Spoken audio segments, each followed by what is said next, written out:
노아의 때 창세기 6장 1절에서 8절을 본문으로 합니다.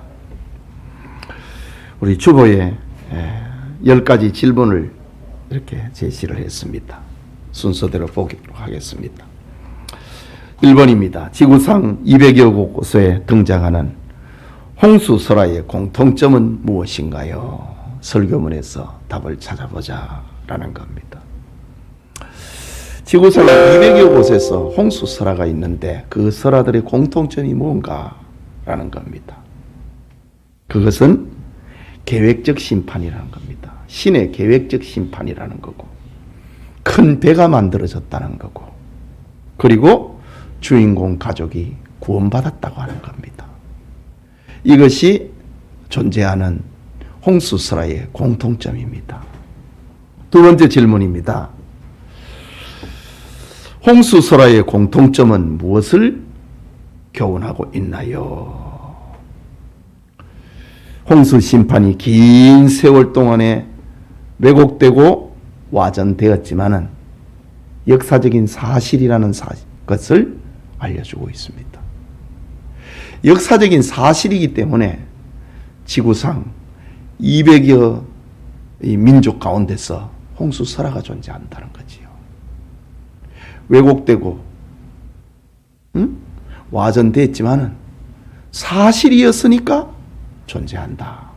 그게 이 공통점이 보여준 교훈입니다. 세 번째 질문입니다. 하나님의 축복을 악용한 세상을 심판한 대홍수는 무엇을 상징하나요? 마태복음 24장 37절과 38절에 또 설교문에서 이걸 무엇을 상징을 하고 있나? 예수님의 말씀 그대로입니다. 세상 마지막에 있을 하나님의 심판이다. 인자의 임함도 이와 같으니라. 노아의 홍수 사건은, 홍수 심판은 세상 마지막 심판을 상징을 하고 있다 라고 합니다. 네 번째 질문입니다. 창세기 6장에 등장하는 하나님의 아들들과 사람의 딸들은 각각 누구를 가리키나요? 하나님의 아들들과 사람의 딸들, 하나님의 아들들이라고 하는 것은 셋의 후손인 신앙의 자녀를 가리키고, 사람의 딸들은 가인의 후손인 불신앙의 자녀들을 가리킵니다. 예. 이게 이제 섞여버린 거지요.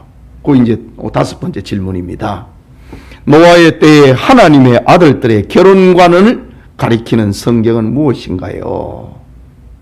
하나님의 아들들, 불신자들의 원래 진노의 자식이니까 그 불임 받았으니까 상실한 마음 그대로 내버려 뒀으니까 그렇다 치더라도 노아 시대에 와가지고 하나님의 아들들, 셋의 그 후손들, 신앙의 자녀들까지 그들의 결혼관이 어떻게 되었는가, 그것을 말하고 있는 성경 구절을 찾아보세요 라는 겁니다.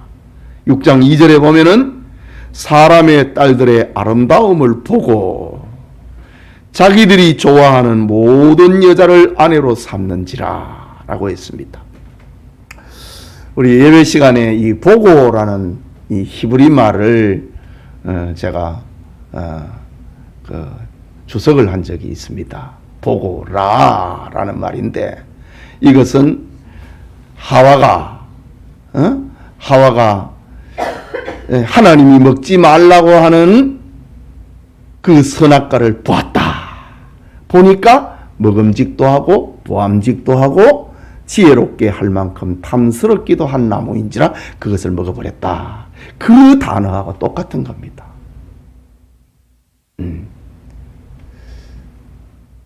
사람의 딸들의 아름다움을 보았다. 하와가 미혹을 받아갖고 선악과를 보았다. 그리고 따먹었다 라는 것처럼 자기들이 좋아하는 모든 여자를 아내로 삼았다. 타락입니다. 여섯 번째 질문입니다.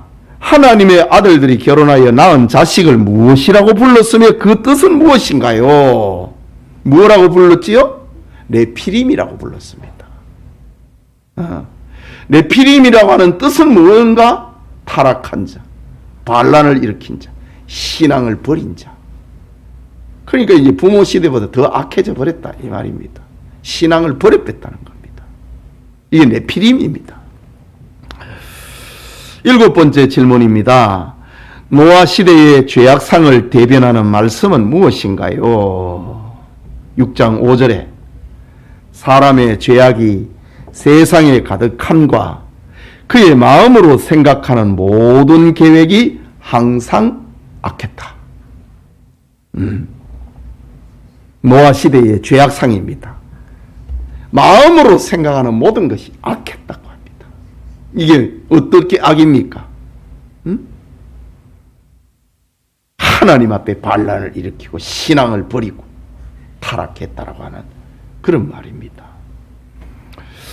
8번째 질문입니다. 하나님의 한탄과 근심의 결과는 무엇인가요? 6장 3절에서 7절 그리고 설교문에서 두 가지입니다. 하나님의 한탄과 근심의 결과는 무엇인가? 나의 영이 영원히 사람과 함께 하지 아니하리라. 하나님이 내버려 두겠다는 겁니다. 함께 하지 않겠다는 겁니다. 그리고 또 하나는 내가 창조한 사람을 지면에서 쓸어버리되 사람으로부터 가축과 기는 것과 공중의 새까지 그리하리라. 하나님께서 다 홍수로 쓸어버리겠다고 합니다. 하나님의 한탄과 근심의 결과, 내가 그들과 함께 하지 않겠다. 다 쓸어버리겠다. 9번째 질문입니다. 심판 중에 하나님의 은혜를 입은 노아의 삶은 어떠했나요? 심판 가운데 하나님의 은혜를 입은 노아의 삶.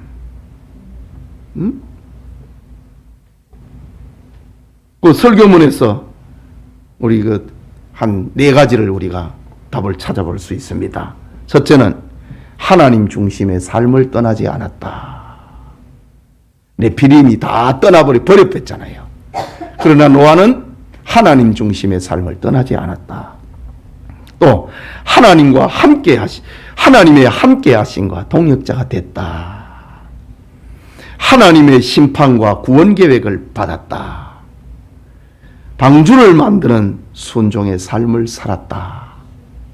하나님의 은혜를 받은 삶입니다. 이것은 오늘 우리도 마찬가지입니다. 노아가 하나님의 은혜를 받았다. 그래갖고 하나님 중심의 삶을 떠나지 않았다. 바로 오늘 우리에게 두고 하는 말입니다. 하나님 중심의 삶을 떠나지 않는다. 하나님의 함께하심과 하나님의 동역자가 됐다. 하나님의 심판과 구원 계획을 받았다. 우리가 그렇잖아요. 그리고 방주를 만드는 순종의 삶을 살았다. 방주는 오늘의 교회를 말하는 거니까 하나님의 은혜를 받은 사람의 삶입니다. 마지막 10번째, 다음 빈칸을 채워보세요. 마태복음 24장 37절과 38절에 예수님의 말씀이지요. 빈 공란. 노아의 때와 같이 인자의 임함도 무엇하리라? 그러하리라. 똑같다 이거지. 홍수 전에 노아가 방주에 들어가는 날까지 사람들이 먹고 마시고 장가들고 시집가고 있으면서 홍수가 나서 그들을 다 멸하기까지 깨닫지 못하였으니 인자의 임함도 무엇하다? 이와 같으니라. 그러하리라. 이와 같으리라. 그러니까 노아 시대나 이 세상 종말의 날이나 똑같다는 겁니다. 같으리라. 그러하리라. 이와 같으리라. 강조하고 있는 예수님의 말씀입니다. 자, 이제 설교문에서 마지막 단락에 있는 한 문장을 인용을 했습니다. 빈칸을 채워보자. 우리 모두 하나님의 빈공난, 한탄과 근심의 대상이 아닌 노아처럼 하나님의 은혜를 무엇하고 입고 하나님의 나라를 무엇하는 세우는 사람들이 되기를 축복합니다.